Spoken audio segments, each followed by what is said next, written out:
let's get this show on the road. Hello, everyone. Hope you're well. Welcome to another edition of Math 1108. Let's actually jump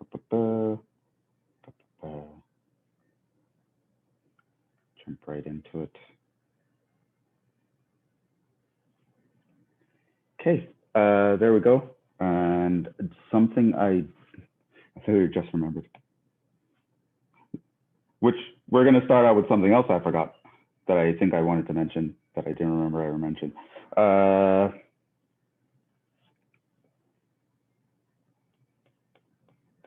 Test 1 has been graded. Grades are in Jupyter grades.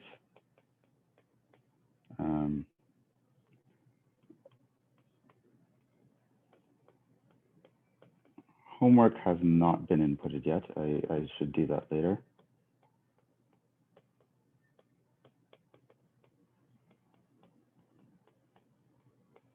So not the full picture. What else? Did I don't think I did. So let me do that. Let me note to self to do that. We'll send, I guess I'll do this after the second class, after the class after you guys, because I'm going to go right from you guys right into another class. So we'll send the test via Gradescope. You can look over it.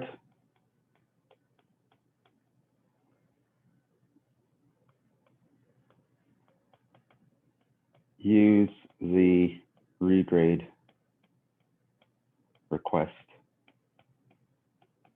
feature to bring up any issues. So when you view it through Gradescope, when I send out the test through Gradescope and you open it and you start looking through your test, you'll see question, you'll see your response to the question, and on the right side, you're going to see like a panel with like a grading rubric where you're going to see what I gave you points for, and also maybe what you lost points for.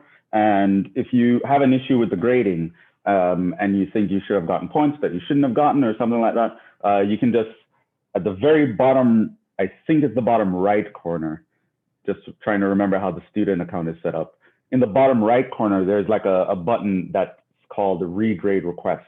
And you can click on that, and then it'll just give you a little box that you can type a message in and say, hey, professor, I see that in your grading rubric, you had like 2 points for doing this thing, and I did do this thing. If you look in the top right corner of my scan here, but you missed it, so maybe I can get these 2 points back, something like that. You just send like a sentence or two about if I made a mistake with something, or if you did something and I didn't see it, or something like that, right? So you can double check on me that I didn't make an error or anything there.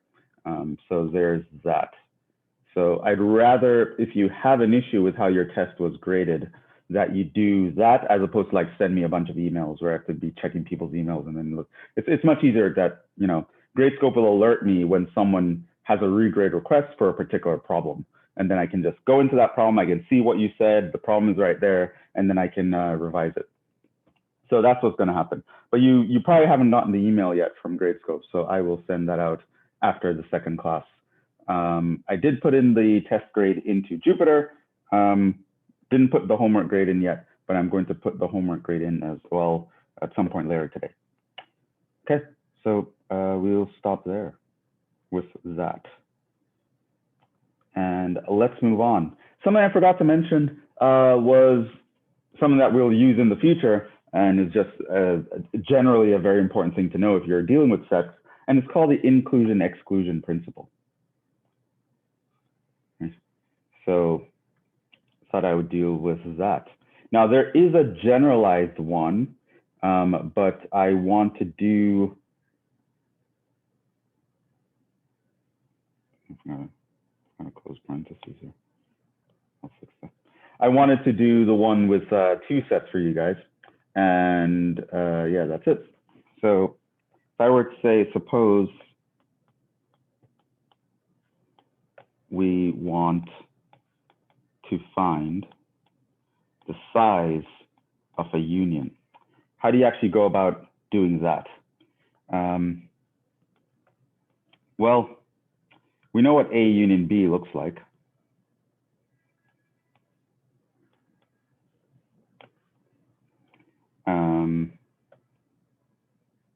So if I have A, that's this guy. And if I have B, this guy. And I ask you, how many things are in A union B? So what would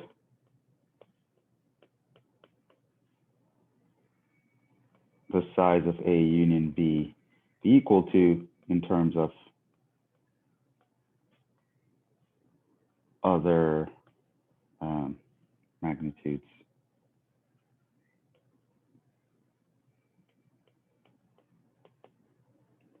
Cardinalities like A, B, etc. So based on the on the diagram, would you guys like to make a guess?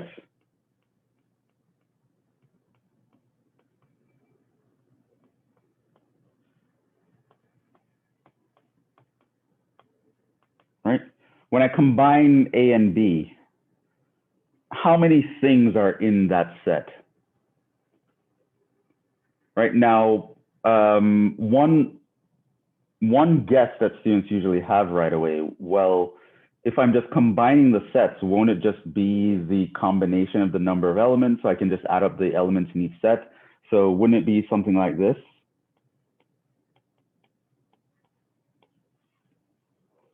Would you guys agree with that statement? A union B is the size of A plus the size of B.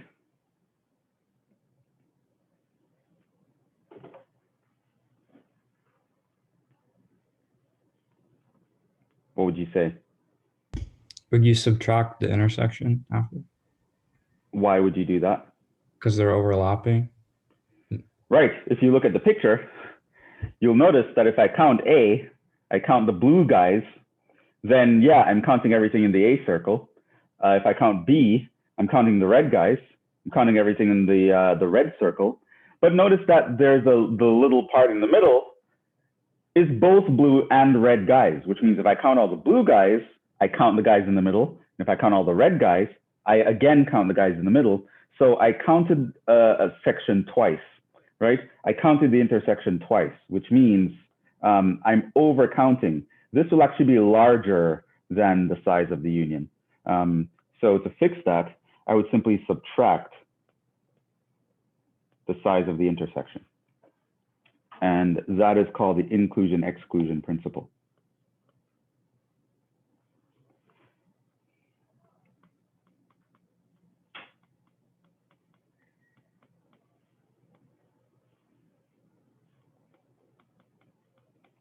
Because it's counting how many sets are in the union of something by including some and excluding others. Inclusion-Exclusion Principle for 2 sets. It turns out this actually generalizes nicely for more sets.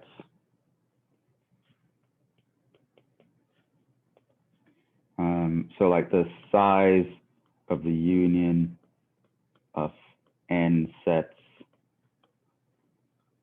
equals sum of sizes of single sets minus sum of intersection of all pairs, you'd re-include sum of intersection of triples minus ... And you keep doing that. You plus some guys, you minus some guys, you plus some guys, you minus some guys, you include, you exclude, you include, you exclude, you include, you exclude. You do that all the way up, and eventually you come up with the size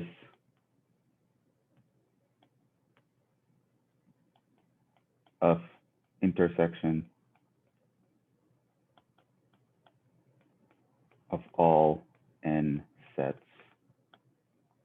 And at this point, we don't have the nice mathematical notation to write this down. I could write it down in all kind of fancy math language, but I'd have to introduce new notation to do that.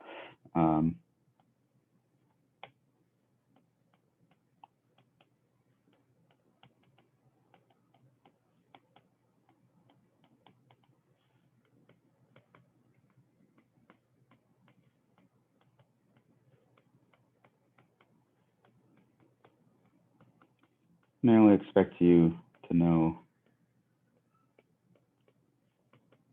the formula for two sets anyway.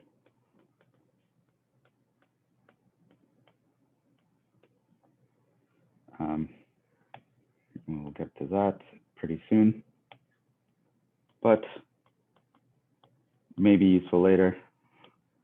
Or you can use it to double check your work on what we will be doing later.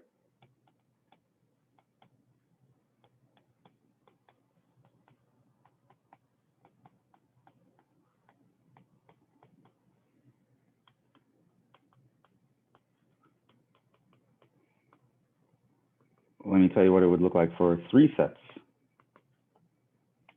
So you would have like a union B, union C, and what you do is you add up all the size of all single sets, then you're going to subtract the size of all possible double sets, and then you're going to add the intersection of all three. And that is the inclusion-exclusion principle for three sets.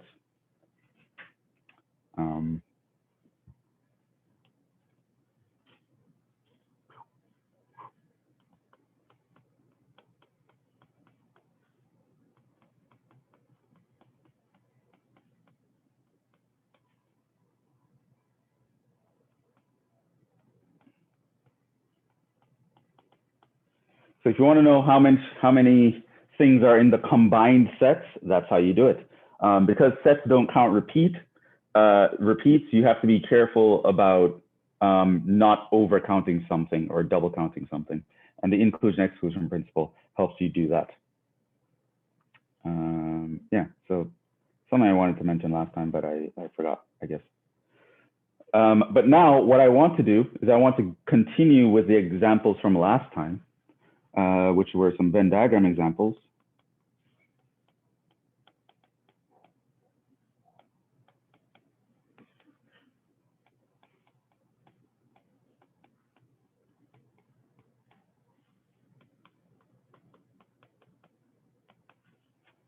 And yeah, let's finish up these Venn diagram examples.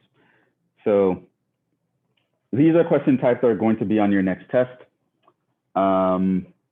So we should know that, and they'll be on the final too, I guess. So it's a very important type of question, right? It's something you definitely want to know how to do. So let's see how to do that. And we remember, hopefully, the strategies that we picked up last time, which was we need to, one, define our sets, 2, set up the Venn diagram. 3, start filling out the Venn diagram. And I told you a specific order in which you'd want to fill things out. Like you want to fill things out in the areas where there's the most overlap, or the areas where you're told there's only this blah, blah, blah, or the areas where it's not in any of the sets. Those tend to be the areas you want to fill out first. So you want to be careful. And that's because of inclusion-exclusion. You don't really want to double count stuff. So you want to make sure that you're putting in stuff that you're putting them into an order in which you don't have to like be modifying things with double counting later on. So that's what that was about. And then you can answer any questions that are asked. So here we have some information and we're asked 4 questions.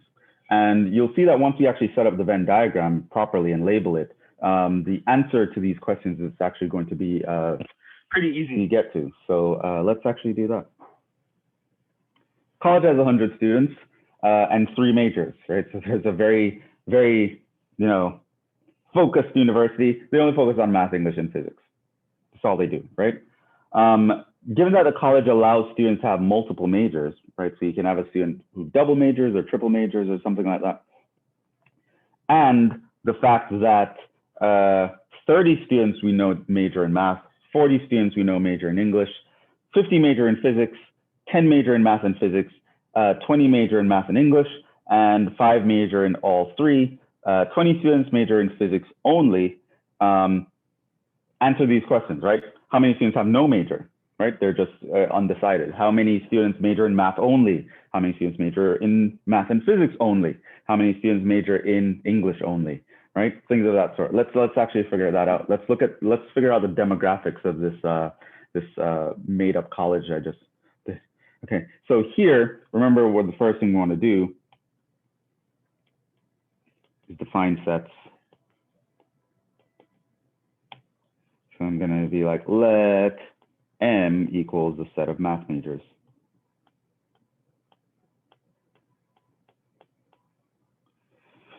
Who else do we have? E, set of English majors. And P, the set of physics majors.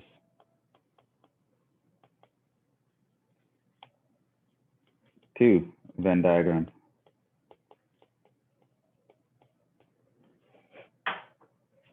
So for the Venn diagram, we're just going to draw these 3 overlapping circles.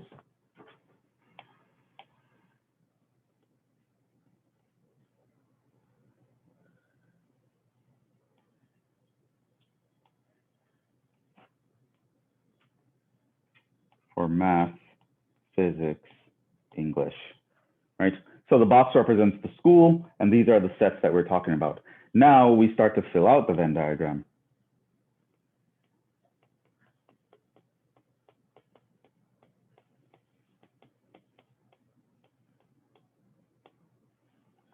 And let's look at, say, the order in which I filled it out. So 1, all 3 is something I'm going to want to fill out. 5 for all 3.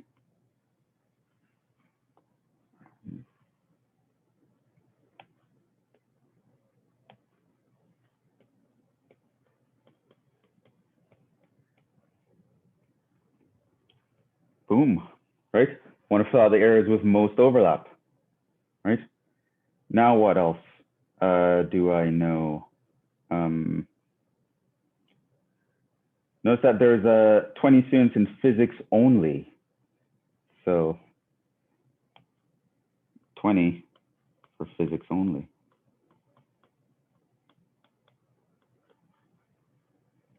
So there are 20 people over here. Okay. What else do we have?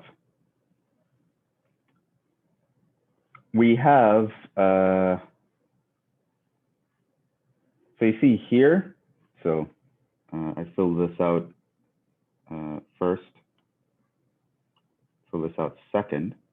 The next thing I'm going to fill out is this one, right? So remember, we want to go with the places of most overlap to least overlap. So I'm not going to start wanting to filling out the single sets first, or at least not anywhere near the beginning. I want like the triples and the doubles, maybe the guys that are nowhere to be found, right? But here, I would go with math and physics first. Also, physics and English could be good, but math and physics because of this region right here, right? That region there tells me about math and physics. And I actually know how many people are in one section of the two sections in math and physics. So I then can figure out how many people are in the other section. So I know that there are 10 students in math and physics.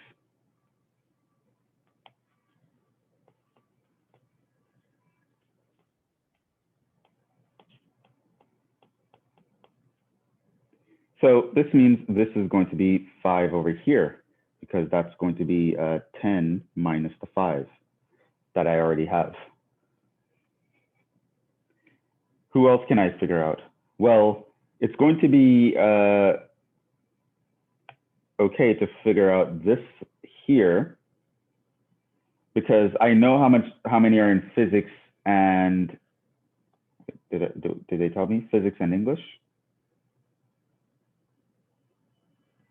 They didn't tell me physics and English.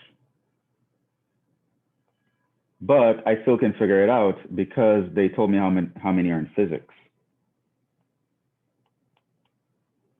So there are 50 students in physics.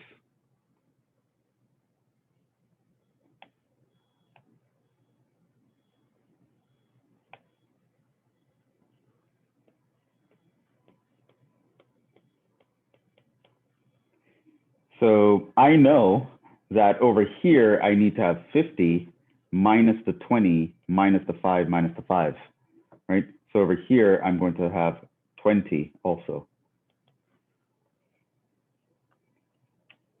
right? So you see, I can go from areas of most overlap and going out to areas of least overlap by just reading what's going on, subtracting off what I already counted so I don't double count anyone, and then continuing like that. What else do I know? Math and English, which means I can tackle, say, this area right here, because I know about math and English. How many are in math and English? 20.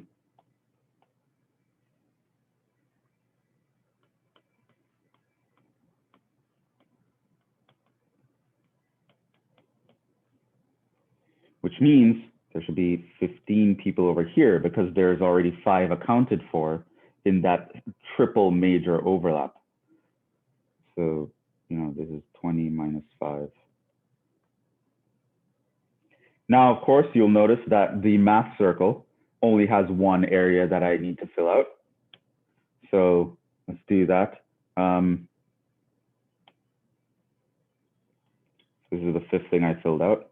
Here's the 6th thing. 30 people major in math.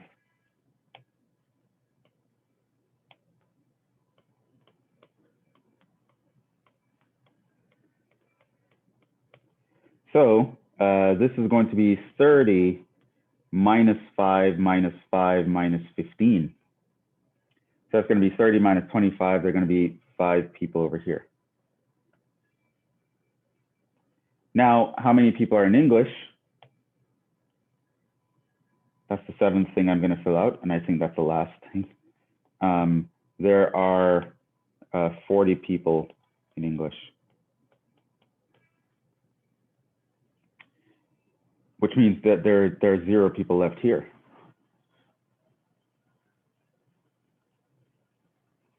All right. Now you can see what we have here. We need to figure out how many are outside.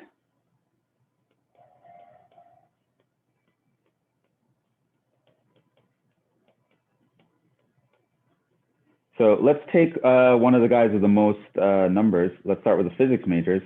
There are 50 people. So inside, there are 50 people. These are the physics people. Plus, okay, so I've counted everyone in the physics circle. Now I'm going to count the other people. So 5 and 15 to fill out the rest of the math circle.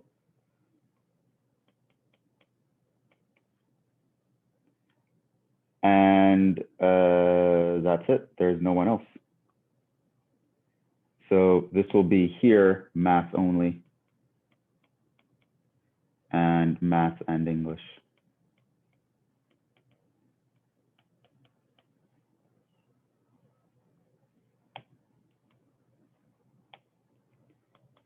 So how many people are accounted for so far? 70, which means outside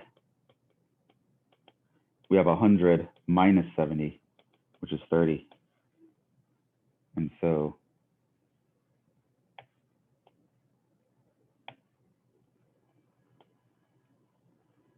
there are 30 people who have no major yet. So now this is a fully filled out Venn diagram. This leaves me with, because all spaces are fulfilled, this leaves me with the fourth thing. Let's answer the questions.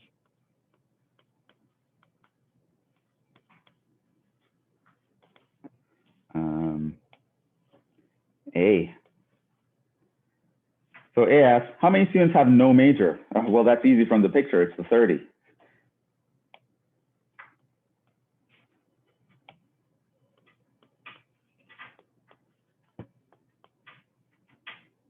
Second question, how many students major in math only? Well, from the picture, you can see that that's 5.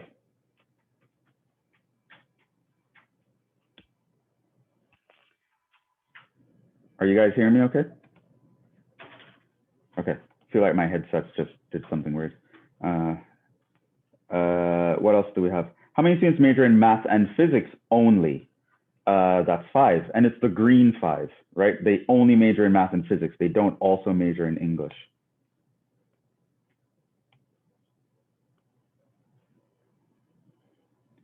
And lastly, how many students major in English only? 0.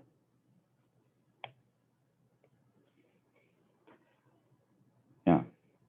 Why would you major in English only, right? I'm kidding.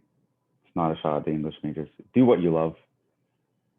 But I mean, if you major in English, maybe you want to major in something else. At least these kids think so.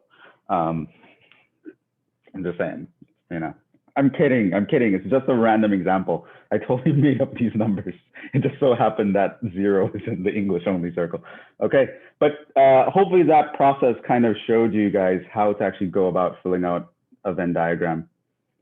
What you kind of think, what you kind of look for, etc. Let's actually go through the other examples. Did that one very slowly. Let's maybe go through another one a bit quicker.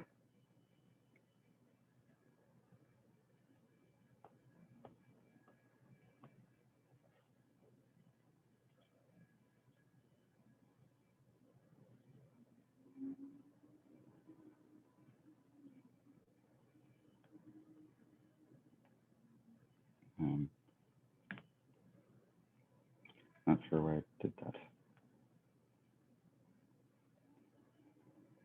Oh, whatever, I'll fix that later. All right, a survey of universities. Again, all my exams are with university students because I just couldn't bother coming up with stories here. Like Swole Academy. Okay, never mind. A survey of university students found that 64 had taken math, 94 had taken chemistry, 58 took physics, 28 took math and physics, 26 took math and chemistry, 22 took chemistry and physics, 14 students took all 3 classes. How many students took one subject only? That is the question. So let's actually do that. 1, let M equals students who took math.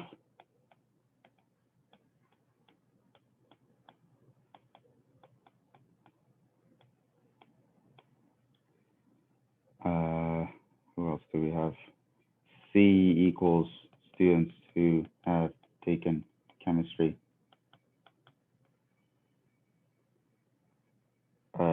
P equals students who have taken physics.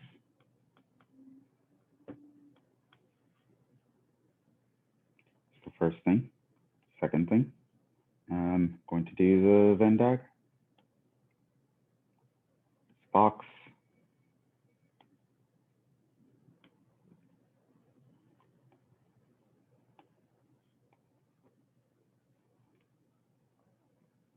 Okay, and again, we start filling it out. Overlaps. How many took all three? 14.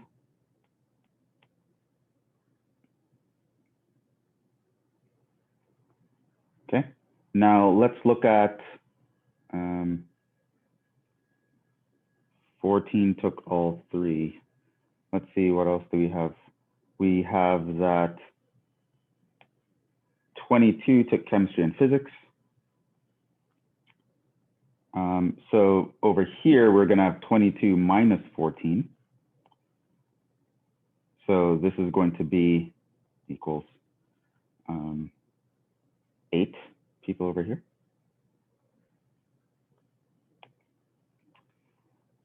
26 took math and chemistry. That's over here, 26 minus 14. And that's going to be 12. So there are 26 in that one. 28 took math and physics. What color do I want to use there? 28 took math and physics.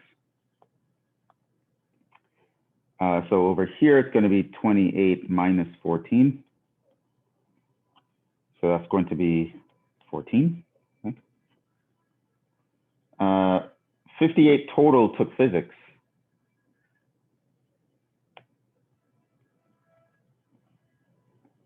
So here it's going to be 58 minus 14 minus 8 minus 14. So what is that?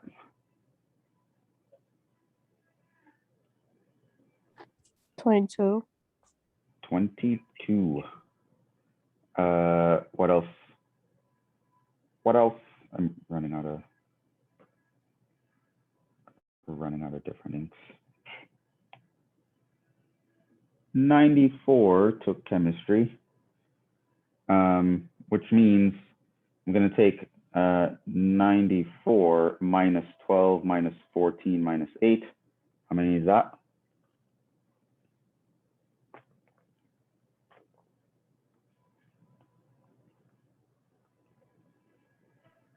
62. Was it 96 as the total? Is 94 is the total. Oh, okay. So then 60. 94 minus 12 minus 8 minus 4, 60. And then that's my 60. And then 64 had taken math. So in the math, I'm going to have 64 minus 12 minus 12 minus 12 minus 14 minus 14. And what's that? Is that 34? Or 24? 24. Yeah. Yeah. And so now, to figure out how many are outside,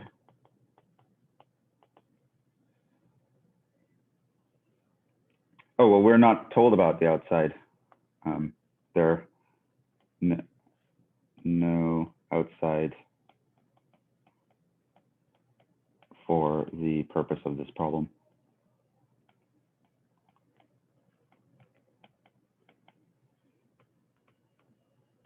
We're not asked about anyone outside, and we're not given any information. So now the question is, how many students took one of these subjects only?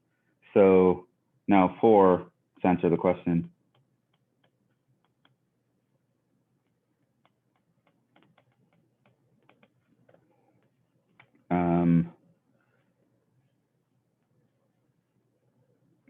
So only one subject This means they took only physics or only math or only chemistry. So they only took physics, that's 22 people. Only math, that's 24 people.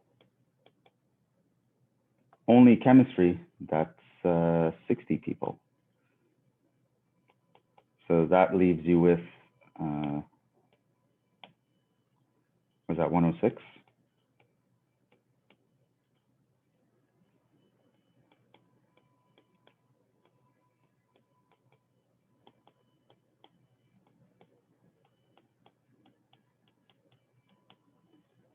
So if you want to know how much in the school's population so far only took one of these classes, that would be how many?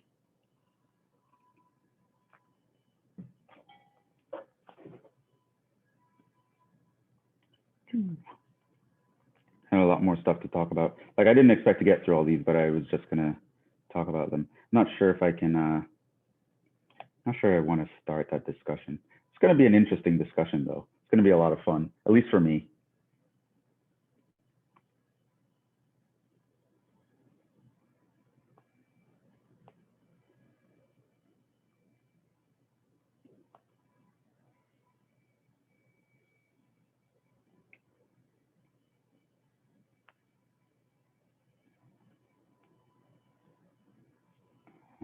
So we'll actually leave that for, I guess, tomorrow. We'll just finish this one up.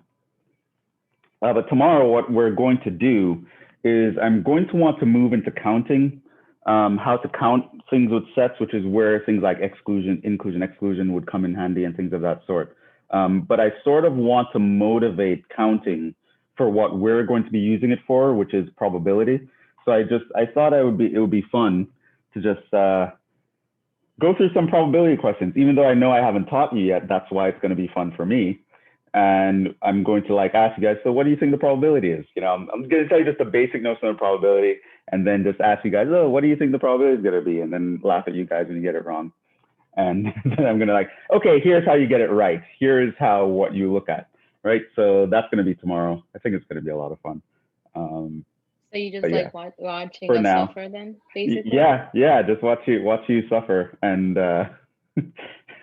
try to figure, well, why is that the answer? And then I'm going to tell you the answer, and then your guys are going to be like, well, why is that the answer? and I'm not going to tell you. I'm just going to have you simmer with that for a little bit. But eventually you'll know why that was the answer. We'll go back and you'll be able to look back at these problems and you're like, oh, I see, that's why that was the answer. But as of tomorrow, you guys are just going to be like, what the hell is going on? And that's going to be my motivation. Oh, you guys need to learn how to count. You think you know how to count. You don't, right? But I know how to count 1, 2, 3. No, that's not counting, right? You think you know. You have no idea. Tomorrow I'll start to teach you guys how to count, how to actually count. And it starts with knowing how to count things in sets. Let's look at another student example. So 1, and defined our sets.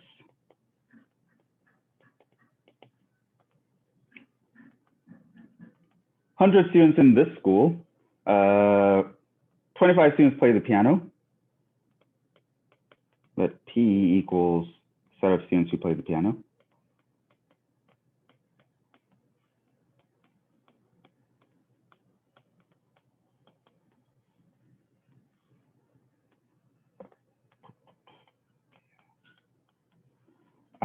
Let V be the set of students who play the violin." So we're in a music school now.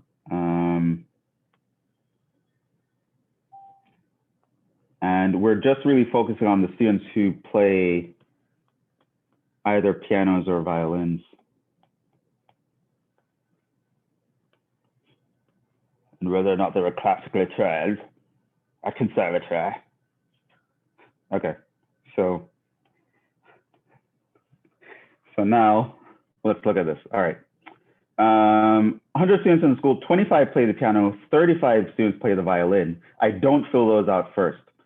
60 of the students play neither. That's going to be important.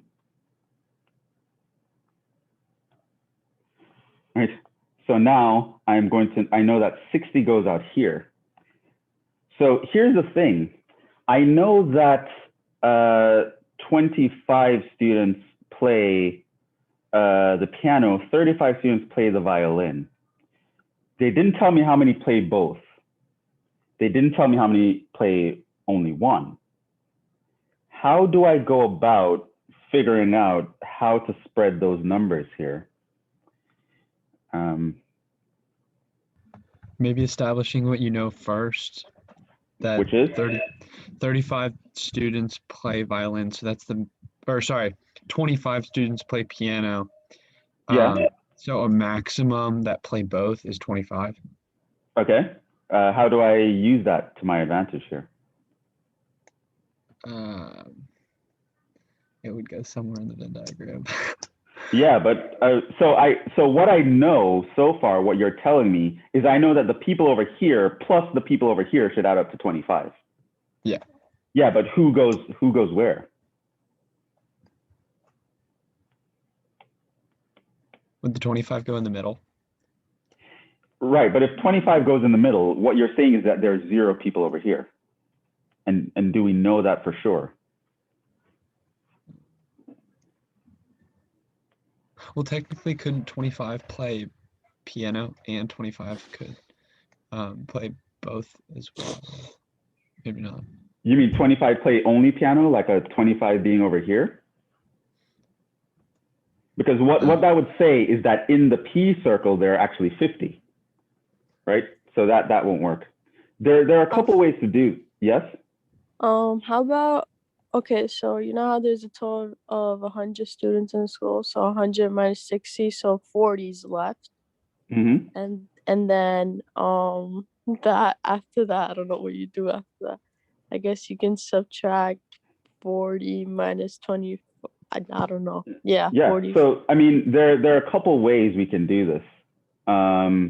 We can, one way. We know that the size of P union V should be 40, as you just said. Now, what do we know about the size of P union V?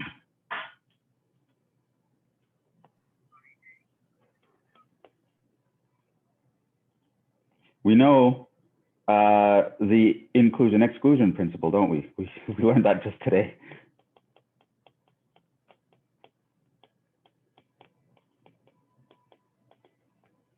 The size of P union V is going to be the size of P plus the size of V minus the size of the intersection. Now, do we know the size of P? Yeah, we were told 25 people play the piano and 35 play the violin. So this means this is 25, this is 35.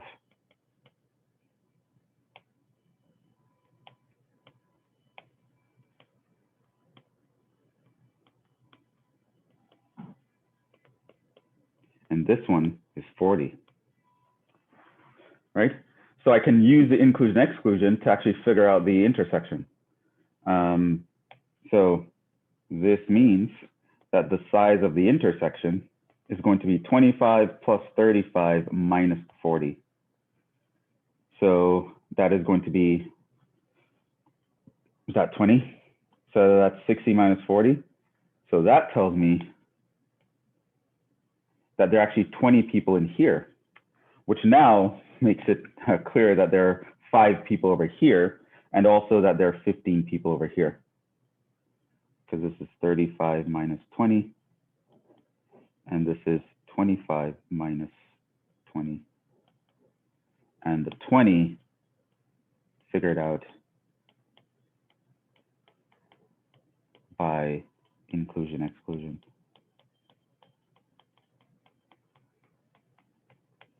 Right. So, and by the way, this is kind of segueing into what I mean by actually counting, right? Counting doesn't just mean go 1, 2, 3, 4. Counting is figuring out how much stuff is somewhere, right? And that doesn't always just mean you go 1, 2, 3, 4, because sometimes you're in situations where you cannot do that. You want to be able to count something without actually counting something. And this is a topic of math called combinatorics, where you're taught to count sophisticated, like, like like you train a conservatory. So we will continue that. Another way would be to use algebra.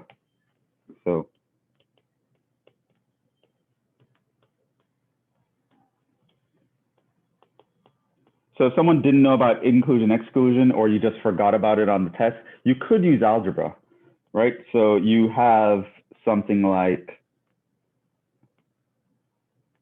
we know there were 60 out here, and P and V. And so what you could do is you could say, let X be the number in the intersection. I know that this is going to be 25 minus X. And then over here is going to be 35 minus X, because I know that they have to add up to 25 in the P circle and 35 in that circle. And I also know that the outside is equal to 40. So I know that outside, inside all the circles, is equal to 40.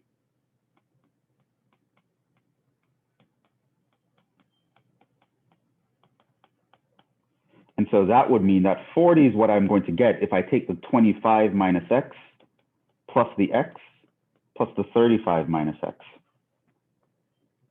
And so, and by the way, you can appreciate that this is actually inclusion-exclusion. Notice that the X is the intersection, and these two guys are what's in the sets minus the intersection. You can actually flesh this out a little bit more. But at the end of the day, you'll get 40 is equal to 25 plus 35 minus X. Notice that this is, I want you to appreciate that this is the P union V. This is actually the P. This is actually the V. And this is actually the intersection, right? So inclusion-exclusion, it's a very, it's actually pretty intuitive. If you just went in and did your algebra, you'd come out with the same conclusion. And so, yeah, at that point, you could figure out that X equals 20, and then you can find the other numbers. So you could use inclusion-exclusion, but you could also kind of just build up to inclusion-exclusion anyway, just by saying, I don't know how many people is in a certain position, so let that many people be X. And then I know I have to subtract X from all these other areas, and then kind of combining them, I would know how many I have, and I could continue that way. So we'll stop there.